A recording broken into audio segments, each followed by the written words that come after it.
Ya, pemirsa, terima kasih Anda kembali bergabung bersama kami dalam Saburai Talk. Kita lanjut lagi pembahasan kita. Saya mau ke Bung Indra Jaya dulu. Bung Indra, dari apa yang sudah disampaikan sama Bu Rektor, sama Pak Kadis tadi gitu. Dampak, saya serius ke dampaknya nih. Fokus pertanyaan saya adalah ke dampak. Masih dalam tahap wajarkah dampak ini menurut Bung Indra? Jadi gini ya, kalau kita bicara dampak kan tadi Ibu Rektor sudah sempat sedikit menyampaikan, sudah ada kajiannya belum? Ada risetnya belum? Kalau saya baca beberapa ini memang ada kabupaten di provinsi lain itu sudah mulai ada kajiannya. Jadi kalau berdirinya minimarket itu tidak ada dampak, itu nggak mungkin juga. Nah, kita ngelihat dari dampak positif negatifnya dulu. Hampir sama dari beberapa daerah yang sudah melakukan kajian itu, dampak yang paling dirasakan oleh pedagang itu pada umumnya pertama itu penurunan omset, yang kedua itu penurunan pemasukan juga secara otomatis. Terlepas dari itu semua, kalau saya lebih melihat pada saat minimarket itu berdiri, justru kita sebagai masyarakat harusnya mengambil manfaatnya dari itu tadi. Tadi seperti Bung Denny bilang, sebenarnya kita ini sudah ada loh perwali yang mengatur terkait dengan itu semua.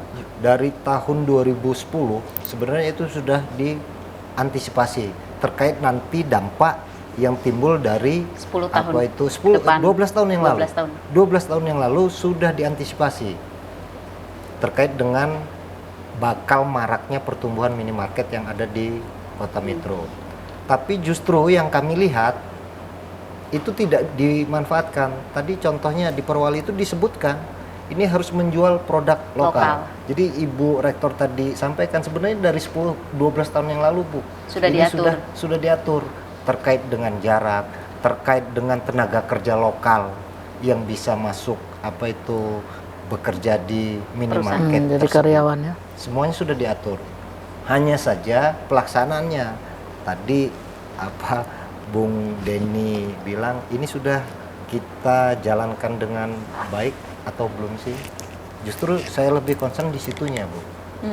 Jadi lebih ke pengawasannya. Iya, bukan kita membuat aturan yang baru, sementara aturan yang lama saja tidak bisa kita jalankan dengan baik. Tapi aturan ini masih efektif nggak, Bung, menurut Bung, dengan kondisi dan fenomena saat ini? Belum lagi ada sistem OSS yang baru. Oke. Ada beberapa yang memang harus kita tambahkan. Tapi bukan berarti juga ini aturan yang lama itu tidak efektif untuk diberlakukan pada saat ini. Tinggal niat baik aja.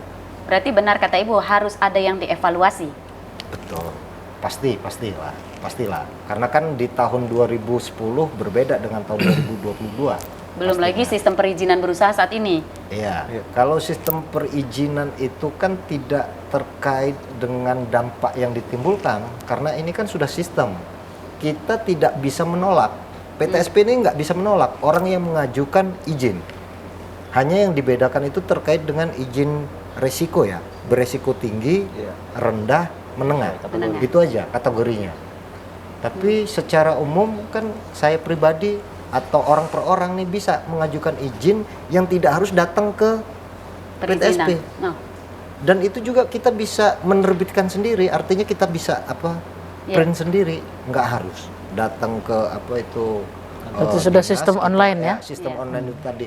Nah, justru karena mudahnya orang mengajukan izin berusaha, akhirnya orang berlomba-lomba untuk melakukan. Di satu sisi dipermudah perizinan, tapi di sisi lainnya orang nggak siap nih untuk bersaing secara sehat.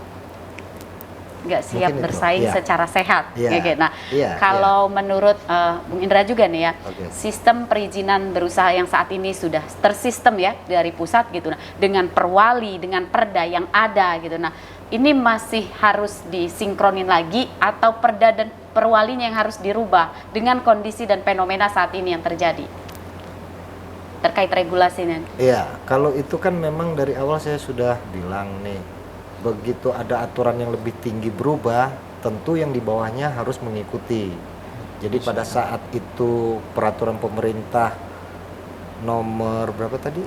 tahun 2021 itu terbit, berarti ini yang perwali dengan perda yang yang ditetapkan tahun 2010, 2015 harus direvisi ulang lagi. Nah, untuk sampai ke sana kan perlu waktu nih. Makanya saya bilang tadi, sebelum ini perda dan perwali yang baru ini muncul, kita terapkan bener-bener lah nih perwali sama perda yang ada ini.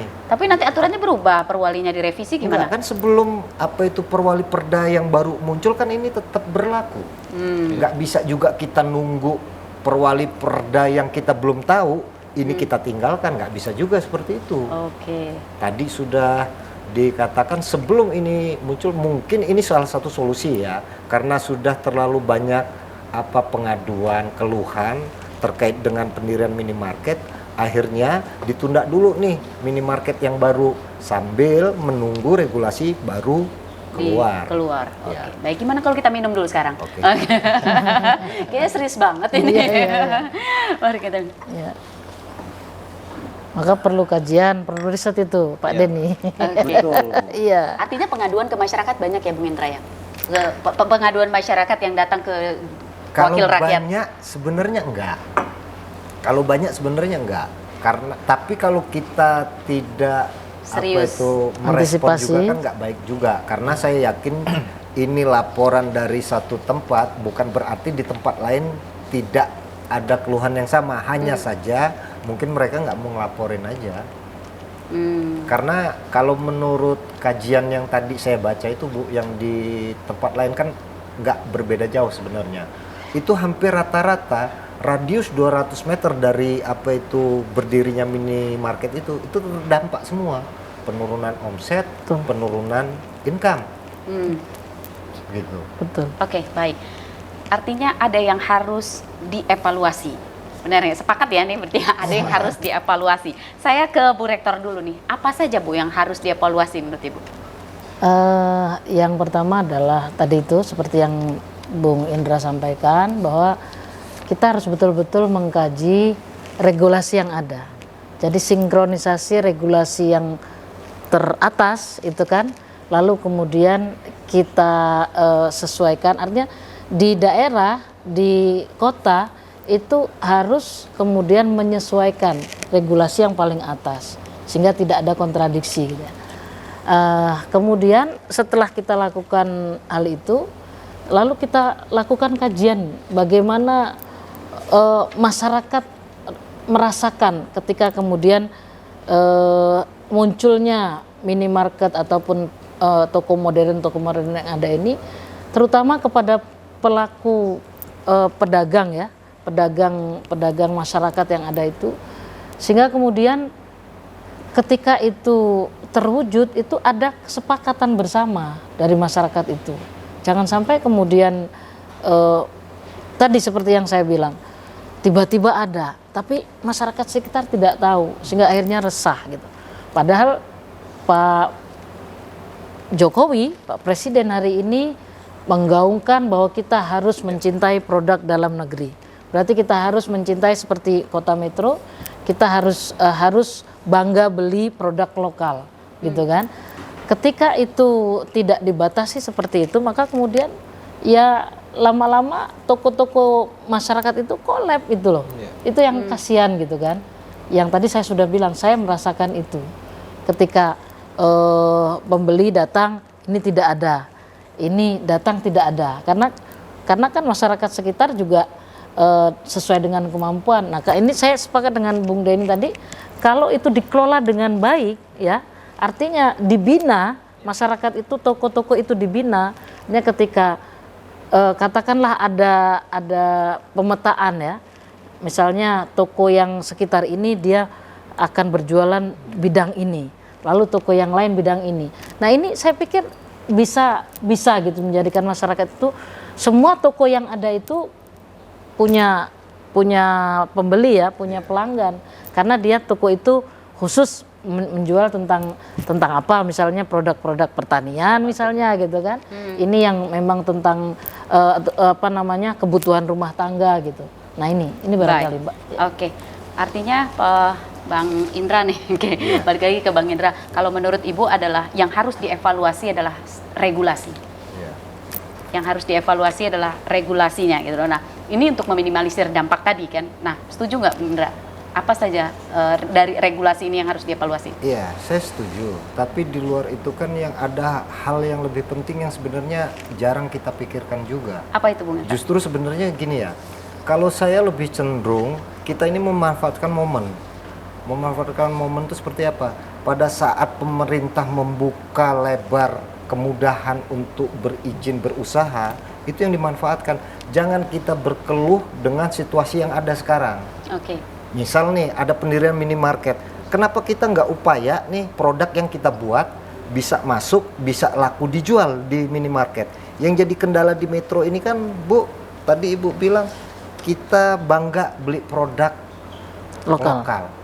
Gimana kita mau beli produk lokal sementara ini nggak ada pembinaan nih, yang harusnya nih orang Metro ini bangga nih beli produk itu. Saya ambil contoh yang sederhana, misalnya keripik aja lah. Kenapa kita cenderung beli keripik yang kemasannya menurut kita menarik ya? Rasa belum tentu juga apa produk lokal ini apa kalah. Tapi kan pernah nggak nih pemerintah memikirkan nih teman-teman UMKM nih yang punya produk misalnya makanan nih, kemasannya diperbaiki, rasanya diperbaiki.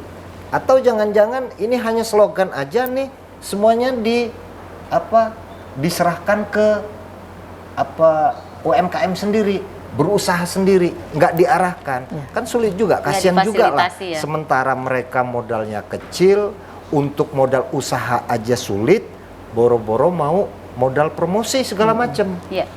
Nah kalau saya lebih cenderung gini, kalau misalnya ada niat baik nih pemerintah, oh ya sudah nih, pada saat ada tamu nih yang berkunjung ke kota Metro, kan kami ini sering nih Bu berkunjung ke suatu daerah, mereka itu mendorong, Pak beli dong Pak ini bagus nih ini. Pernah nggak nih pemerintah kota Metro seperti itu? Atau nih oleh-oleh yang diberikan ke tamu kita nih, tamu baik itu ke pemerintah daerah atau ke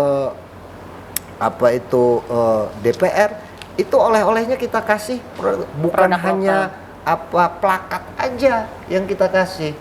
Kan itu salah satu contoh nih, kalau kita memang ada niat baik ngebangun UMKM di kota Metro ini bisa lebih baik. Nggak perlu slogan juga saya pikir. Kalau hanya slogan, ayo kita cinta produk lokal, belanja produk lokal, tapi nggak didukung dengan hal-hal lainnya, kan sulit juga. Oke, baik. Iya. Artinya benar, pelaku usaha kecil adalah pebisnis, pelaku usaha besar, pengusaha besar juga pebisnis. Nah, dalam sebuah bisnis tentu menghadapi tantangan, toh. Nah, yang Bung sampaikan itu adalah bagaimana pelaku usaha bisnis kecil ini mampu menghadapi tantangan yang ada. Iya. Kalau misalnya nggak bisa juga kita pengusaha besar kita bandingkan dengan pengusaha kecil untuk tadi yang disampaikan bersaing secara sehat, nggak bisa juga berkolaborasi. Kalau nggak didukung nih, kenapa? Ini pengusaha besar ini modalnya besar, didukung sarana prasarana yang lengkap. Pengusaha kecil nggak punya itu. Mereka hanya punya kemauan, yang lainnya harus dibantu. Kalau nggak dibantu nggak bisa nggak bisa berjalan. Kalaupun misalnya dibantu, udah itu nggak ada tindak lanjut lebih jauh, ya hampir sebagian besar UMKM yang di kota Metro ini begitu dapat bantuan tutup, gulung tikar. Loh pemerintah kota Metro ini nggak kurang-kurang loh. Yang baru-baru ini aja itu ada 1.800 UMKM yang dikasih bantuan modal kerja tahap pertama. Yang tahap keduanya 1.500. Masing-masing UMKM itu diberikan bantuan Rp500.000. Kalau dia 1.800 berarti 900 juta. Duit nggak sedikit. Apa kita bisa lihat manfaatnya? Belum tentu juga itu bermanfaat langsung. Kalau nggak ada tindak lanjut, sama aja kalau misalnya kita dikasih modal, nggak kita awasi modal itu untuk apa, kan kita akhirnya nggak tahu juga. Pemerintah nggak tahu nih dipakai untuk apa. Uang yang sudah dikeluarkan bisa nggak nih dipertanggungjawabkan sama UMKM itu. Jadi maksud saya itu harus ada tindak lanjut lah. Jangan kita hanya bicara hari ini, besoknya nggak ada tindak lanjut. Kita bicara besok, lusanya nggak ada tindak lanjut. Jadi nggak bakal selesai-selesai permasalahan ini. Artinya bukan cuma memberikan bantuan kepada pelaku usaha kecil menengah, Kalau tapi saya juga SDM. Kalau saya lebih cenderung pembinaan. Pembinaan.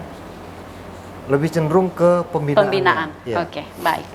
Oke, Bang Denny nih sekarang. Oke, Bang, gimana nih? Ada yang harus kita evaluasi bersama untuk meminimalisir dampak. Kalau tadi Bu Kadis bilang, maaf Bu Rektor, tadi adalah regulasi yang harus kita evaluasi. Nah, kalau Bang Indra tadi pembinaan, lebih kepada pembinaan terhadap UMKM. Nah, kalau dari aspek pemerintah, apa yang harus kita evaluasi?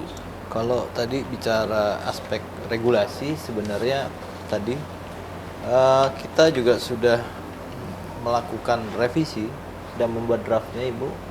Memang sebelum membuat sebuah kebijakan, yang paling tepat adalah kemudian mengkaji dulu. Dalam hal ini tentunya harus ada kajian dampak hadirnya Alfa dan Indo untuk UMKM atau pasar tradisional di Kota Metro. Kan pasti begitu, Bu. Memang untuk membuat sebuah kajian tidak bisa juga dilaksanakan oleh pemerintah Kota Metro, dalam hal ini DPM PKSP sendiri.